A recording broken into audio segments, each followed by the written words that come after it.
this is what we ran in our radiator to flush it. So basically, after you flush the old system, get all the antifreeze out of there, you're going to pour a bottle of this in, and then you're going to put your water only in. Alright, and for a light cleaning, they say you only got to run it in there for about an hour or two. Heavier cleanings, 6 to 12 hours of run time. In the summer, I've actually ran it for about a month and a half in that truck right there, and it actually did a really good job. Alright, so what we need: torque wrench, ratchet, and a 13mm socket, and then a screwdriver and ultra gray Permatex. And then if you want to clean your thermostat off, we're going to use a little bit of brake clean. This is how we flush a radiator, in particularly on an S10, but really follows suit for just about any radiator out there. Remove your cap. If your car has the overflow, you're going to pull off the tube that goes to your overflow, point it straight down, and then you're going to come over here, take off your upper radiator hose.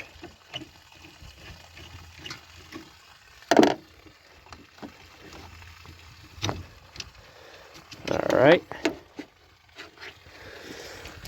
Also, you have to take your thermostat out, and on the S10 it's right here. So after you get that out, you'll put those back on. You'll put the seal that was around the thermostat back in there, and then tighten those back down to, I think it's 15 foot-pounds, I think, 15, 20, something like that. Alright, but anyway, then you grab your hose. You don't want to rinse the radiator out from that side to this side. You want to back flush the radiator so anything in it that's stuck will go back the way it came. So we're going to do this until we start getting water, just like that.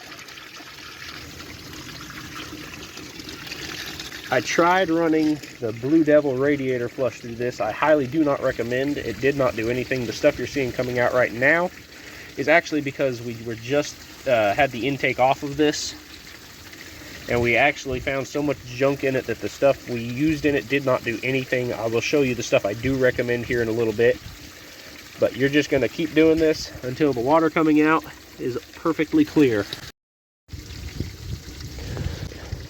We've been flushing it for a few minutes. You'll see that water is now nice and clear. Also, the water coming out of there is really nice and clear. So our next task is going to be reinstalling this hose.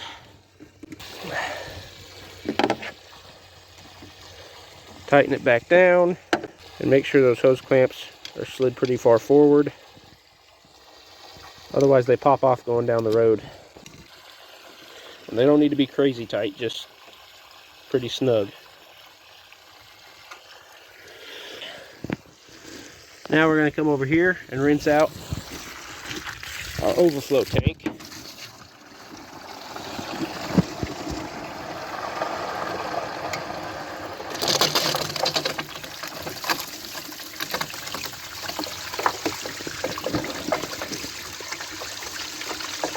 And that's how we're washing that out. Shouldn't really take long. I mean, really nothing in there anyway. So now you can hook this hose back up to your overflow tank. Make sure everything's tight. Put your cap back on.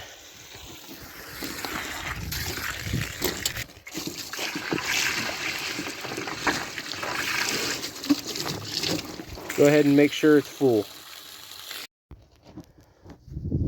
Alright, we flushed it out. We got our clean water. I went ahead and put things back together like I showed earlier.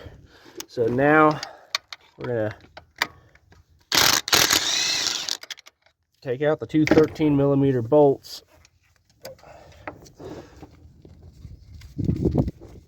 that hold the water neck on.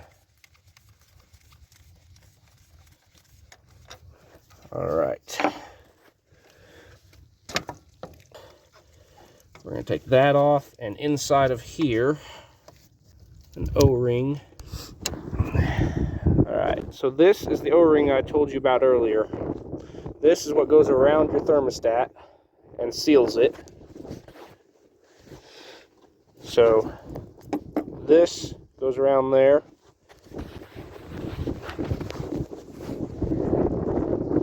So you can reinstall it, or if you want, you could go get a new thermostat and not even worry about it.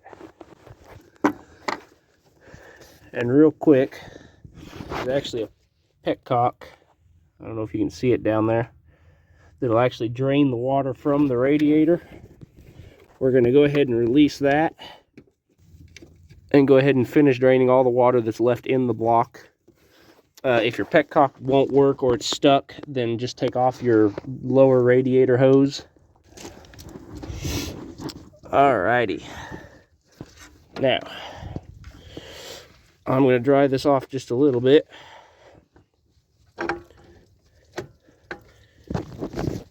Now, since I'm using the old thermostat, I'm going to put a little bit of that gray RTV right around this ring. I'm going to put it in. It goes in like this. And then I'm also going to put a little bit of RTV around the top of it so that it seals real good in case that old one is cracked or anything. And that'll pretty much guarantee it's not going to leak. So I'm going to do that, and then I'm going to put this water neck right back on there, and I'm going to bolt it all back together, and then I'll be right back. All you missed was I put a little bit of RTV on the top and bottom of that thermostat so that I know it's snug. Tightened up these bolts. We're about to torque them down. If you don't have a torque wrench, just snug them up. If you want, the torque spec is 20.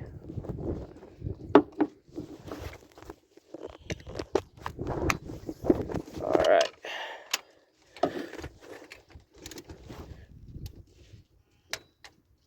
And right there is torqued.